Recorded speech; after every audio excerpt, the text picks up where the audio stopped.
Hey, it's Charlton from the Delso Quartet, and this is an Angel Island bonus episode about chance encounters and about transforming spaces, and even about how experiencing art in certain spaces may transform you. This clip is from my conversation with Susan Moffat, which was the very first interview I ever recorded in my role as podcast host of Sounds Current. Our conversation took many twists and turns as we went down rabbit holes as diverse as Susan's background. Susan is an urban planner, curator, educator, and writer dedicated to creating more just, inclusive, sustainable, and joyful cities and regions. We've had the great fortune to work with her on an Angel Island-inspired curriculum at UC Berkeley, my alma mater, and concerts at the Albany Bulb on the San Francisco Bay.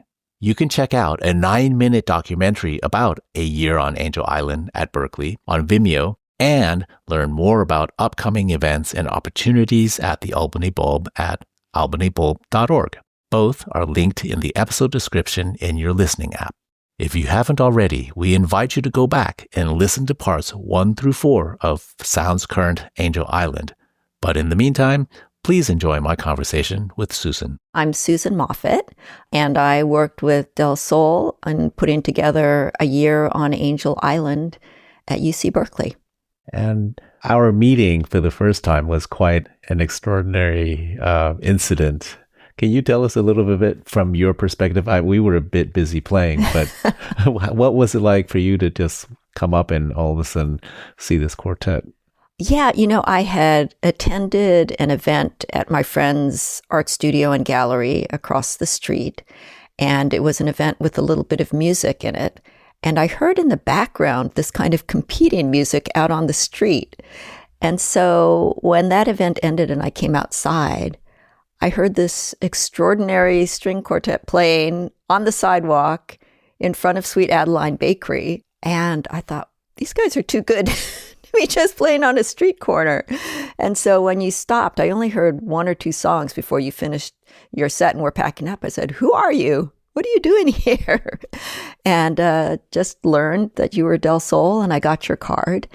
And because I had been doing programming at the Albany Bulb, which is an old landfill called a park, I was thinking, wow, this would be fantastic if you guys could come out and play there, because this was the depths of the pandemic, right? Right. This was the fall of 2020. Is that right? Yeah, I think that sounds about right. It's kind of the fog of the pandemic. I'm not sure what happened when, but it was really an extraordinary chance start to what turned into a really big ongoing collaboration. I remember that day being, we thought, okay, it's a popular bakery and this would be there's a nice open space in front of it. Plus there were quite a bit of homeless encampments across the street, and we thought, they can enjoy music too. And so we came there and started playing, and then we realized for some reason a lot of the clients of the bakery did not hang around, and so they just would come in, grab their pastries, and leave really quickly. And so we weren't actually generating much of an audience in that particular spot, and so we were a bit down, because we thought, it's like, oh, that seems like a bit of a missed opportunity. And then you came up and we had this lovely conversation and became, really fascinated with what you were doing at the Bulb. Maybe you can tell us a little bit more about the Bulb for audiences out there. Yeah. Well, the Albany Bulb is an old landfill that sticks out into San Francisco Bay about a mile. It's kind of like a long, skinny peninsula that has become an informal park. But unlike most of the landfill parks that ring San Francisco Bay, it was never completely capped. So you see a lot of parks that are, they're smooth and they have grass on them. But the Bulb, everything that it's made of is still sticking out, all of the rubble and the chunks of highway and pieces of houses and rebar and scrap metal. And so it's a place that's been used by artists for a long time to make sculptures out of the found materials and painting. So it's been a really interesting place for decades for guerrilla art. And it also in the past has been a place for unhoused people to live. So it has a really complex human and natural history. And starting in 2016, I founded a group called Love the Bulb, and we started presenting music and theater and dance and arts events using this space as a way to think about, relations among humans and nature, what the history of our consumption and waste is. So the Bulb is a place that a lot of people like to walk and take their dogs for walks, but it's also a really interesting place to think about our relationship to nature and to each other. I was really excited about thinking about having you guys come out and play. And the next thing that happened is I remember I came out and saw you perform on the Bay Trail in Richmond at a spot not too far from the Bulb. And that was just magical. It was a day of blue skies. And I remember your little daughter sitting there enjoying the music. And then you and Ben and I took a walk at the Bulb not long after that. Yeah, the Bulb was, I think the first time coming there was really shocking. I had never been there. And I was just so surprised to see how beautiful it was and the artwork that was left there, the way that the various artists had made use of the found materials and blending it in with the natural landscape, creating just these wonderful pieces. So we were very excited to come in and do something there. And I can't remember how many, we did 2 or 3, I can't remember exactly. Yeah. The first time you came out and started your performance in the little tiny amphitheater near the beach. The thing about the Bulb is that the ground is very uneven. So there are all these little nooks and crannies and steep bluffs and little kind of performance spaces that were never built as performance spaces, but actually are really nice places for people to gather and to listen. So you all performed in what we call the Cove, which is a little tiny amphitheater near the beach. And then the whole audience, we all walked out west about a half mile out to the end of the Bulb, where you're looking across the bay out towards the Golden Gate. Just spectacular views. And again, it was the pandemic and people were just so healed and refreshed by gathering to the extent that we could, right? We couldn't have concerts indoors at this time. Right.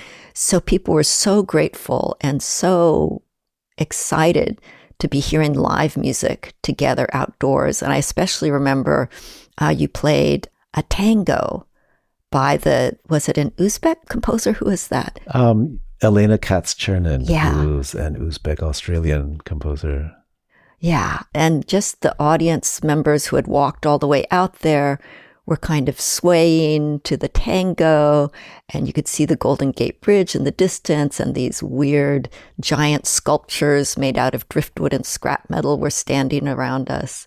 And it was really magical. That was the first performance. And then later that year in September, you all came back and you did a performance premiere by 3 composers. Okay, that's right. Yeah. Yeah. And that was also wonderful. I think was particularly interesting for us because we had given the composers the idea that we were going to premiere the pieces outdoors. Again, pandemic attitudes. And so, but then they were, imagining an outdoor setting in nature near the ocean. And so that I think also informed their writing. That was really fun too. Yeah. And you came to our Angel Island premiere. Was that in the theater or on the island? It was on the island. And, that was the first time I had ever been in the immigration station detention barracks. Oh, wow. Okay. So like a lot of people, I had been to Angel Island many times to go hiking. Right. And I had never been to the Angel Island immigration station and the preserved historic buildings there. And so it was especially moving to be inside those wooden detention barracks for the first time where people had been incarcerated, and to listen to the choral voices along with your quartet. So this very kind of human sound of singing in this kind of building with a lot of ghosts in it. We were surrounded in that room by poetry carved by the people who had been detained and incarcerated there. And the music was gorgeous. And we were all, the audience, we were sitting on these benches that were kind of built in imitation of the original benches that the incarcerated people had sat on in the dining hall. And one moment I especially remember was, as part of the oratorio, there is a spoken part in which the racist words of the leadership of California at that time are spoken. Just hearing that within the place where people were jailed was really powerful. And it was kind of a gray, rainy day, I remember. So it was a very striking experience. You do a lot of placemaking in art, and thinking about land, space, and design, how does that work and that philosophy tie into then what you've done with the bulb and then later with the year on Angel Island? I think what's been really interesting in our collaboration, my work with Del Sol Quartet, over the last few years, it's kind of a continuation of some themes and problems I've been thinking about for a while. I've been thinking a lot about performance and place. I think ever since I first saw a site-specific performance of The Tempest at the Albany Bulb, and We Players, which is a wonderful site-inspired theater company, did a performance of The Tempest at this old landfill, which at that time was much kind of rougher than it is now. It was less of a park. And just seeing the shipwreck scene at the beginning of the play take place on that beach, and then as an audience following the players through these weird, rubbly landscapes as their flowing silk robes, blew in the wind, it helped me understand the landscape. It helped me see the landscape in a way I never had before. And that got me thinking about how performance, whether it's music or theater or dance, transforms a place, and the place transforms the story or the dance or the music too. And that's why I wanted to experiment at the Albany Bulb with bringing in dance and music to help people connect to the place in a new way, and also to understand Shakespeare or Brahms or whoever in a new context. And then that connected with my work at UC Berkeley, which starting in 2013, I was working on a Mellon-funded project to look at cities and look at place and space through the arts and humanities, as well as through architecture, landscape architecture, and city planning, because I'm actually a city planner by training. And so working with dozens of faculty over the years, we were finding ways to help students understand place, not just through social science, but also through doing installations, creating performances, interacting in a human way with landscapes. And so that is why, this is kind of a very roundabout way of getting to the answer, after I heard your performance, your premiere of the Angel Island Oratorio inside the detention barracks at Angel Island, I really wanted to bring it to UC Berkeley, because I thought that your way of using performance to illuminate a space and using the space to enhance your performance was really what we were trying to get at in our work with the students. So that's when we started working on bringing the performance to the UC Berkeley campus.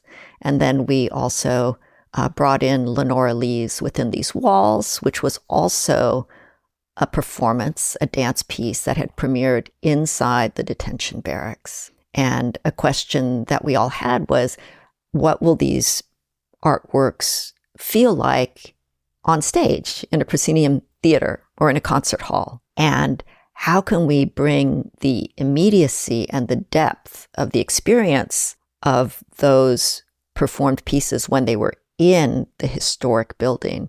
How can we make that happen in some way on the UC Berkeley campus? And that's how that one performance on that rainy day inside the detention barracks in the Angel Island Immigration Station, that led to a whole year of programming at UC Berkeley that was centered on these two key performances, the Angel Island Oratorio and Within These Walls.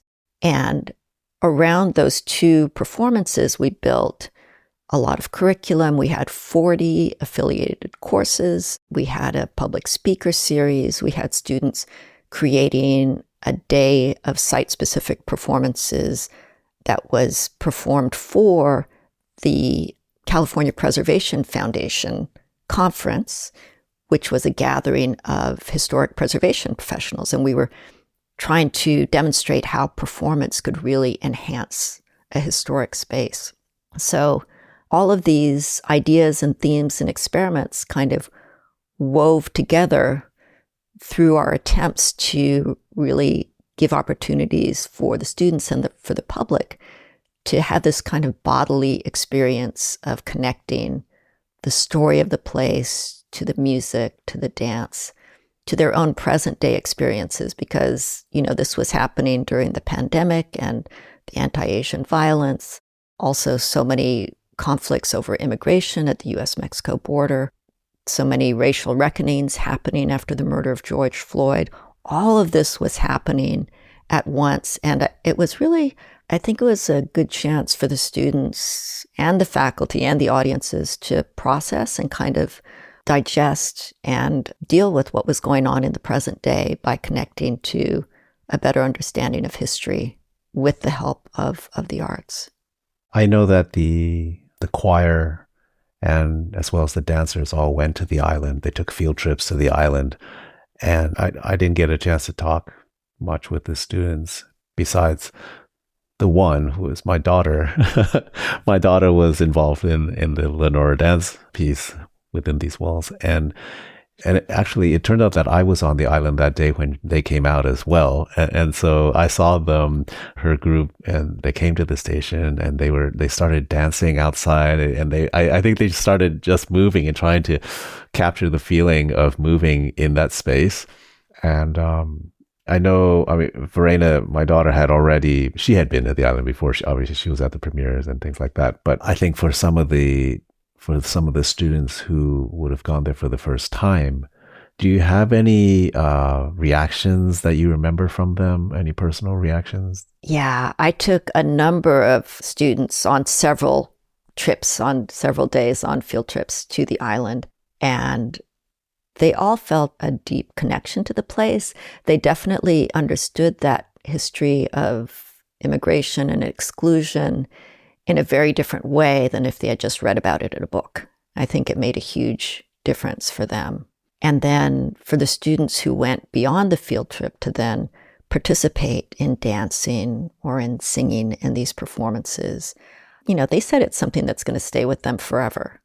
And they also said that it changed kind of their approach to their education at college, which I think that was one of our goals, is to let them know that you don't just show up and sit in a lecture hall and have information poured into you, but that all of the histories we're studying have everything to do with their own histories and their own futures, and that they can create knowledge and they can create art, and that the art can be both a way of asking questions and also of sharing the knowledge that they've gained with other people.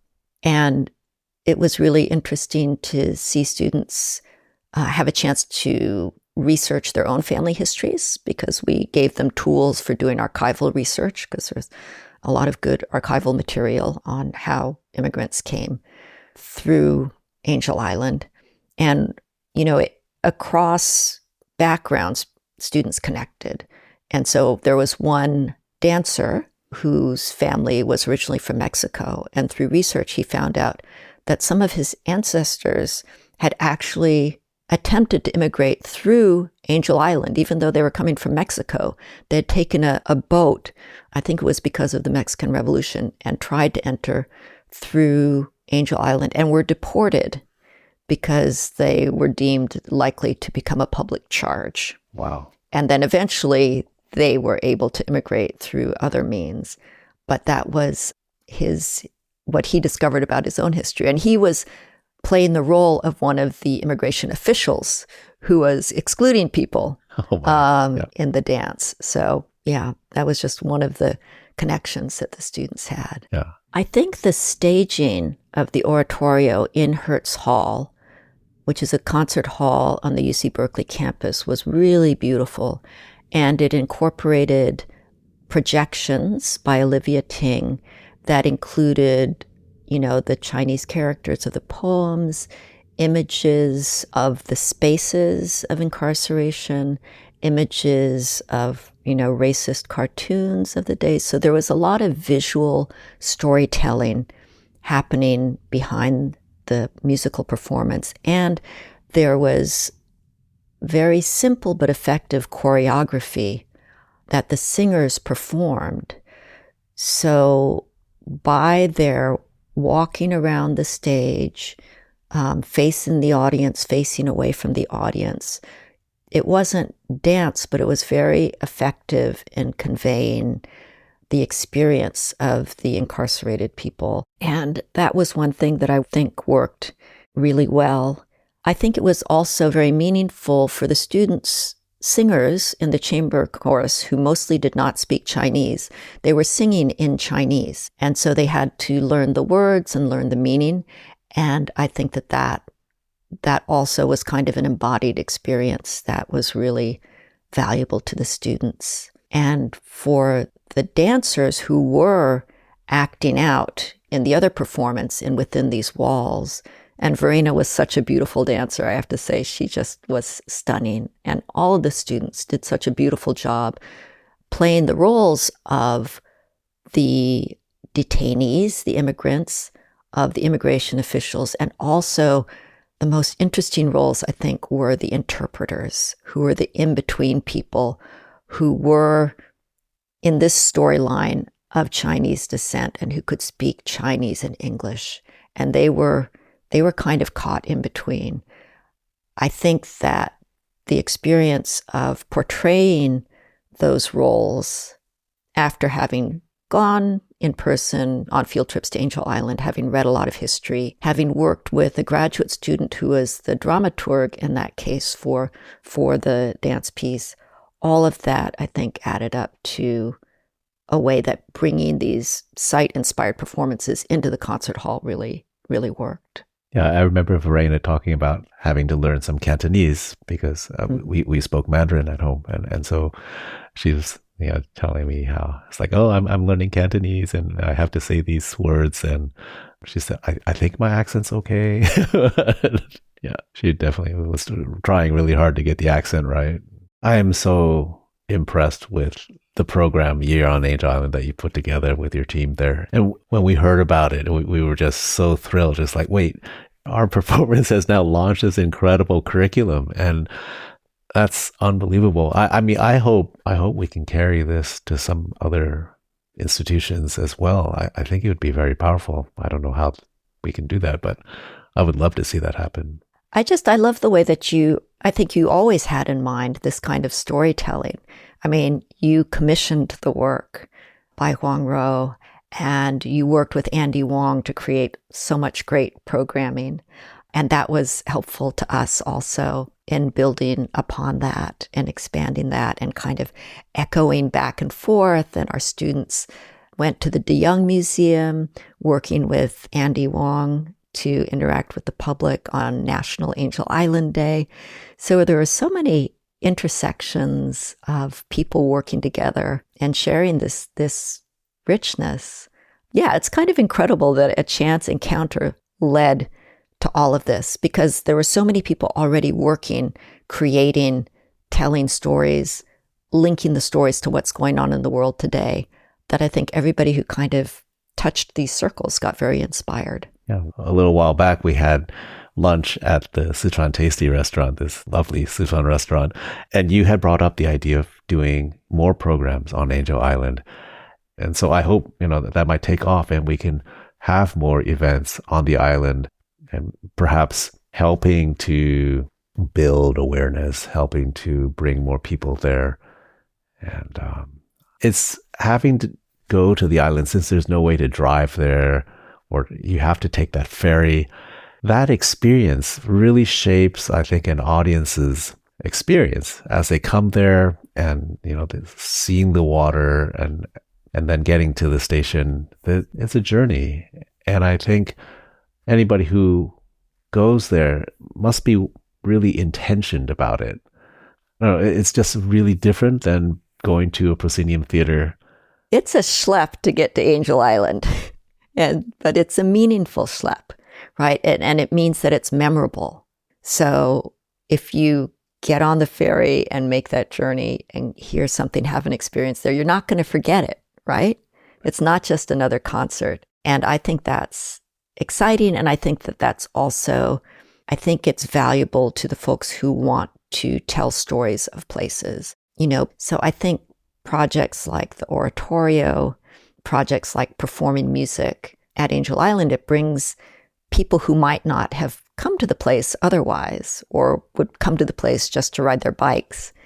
And I think it has a lot of value, not just for the performance, but for the storytelling and for helping people connect to the history. We definitely had some people just stumble across it, and they were shocked and very pleased to be able to experience that. Yeah, I think there's the two sides of it. One is you have to be very intentional to make all that effort to go for the concert. But in a public place, when people happen across the music, just as I happened across your performance in front of the Sweet Adeline Bakery, it's such a pleasure. And that's also really memorable, the chance nature of that combined with people who have really made the journey. Yeah, those chance experiences we really came to cherish during the pandemic, because playing outside all the time, almost every time there was some kind of strange chance encounter, and people would come across it, or especially early on, because there were no performances of any kind, and people would come up to us in tears and thanking us for doing this and being able to experience live music. So it's pretty wild, really wild. I just hope there can be more projects like this. I'm so excited about the new pieces that you commission and perform, because I know when you all are performing and creating this music, it's going to have ripples. It's going to connect with, other art forms and with storytelling and all the folks you always work with in terms of connecting to communities. I just find it incredibly exciting. I'm looking forward to the next thing that you do. Oh, thank you. Sounds Current is a production of the Del Sol Quartet and the Del Sol Performing Arts Organization. Del Sol is Catherine Bates, Benjamin Creeth, Haeyoung So-yoon, and me, Charlton Lee. This podcast is produced and edited by Andrea Klunder at the Creative Imposter Studios. Technical direction by Edwin R. Ruiz. Additional production support from Alex Riegler. Cover art by Felicia Lee.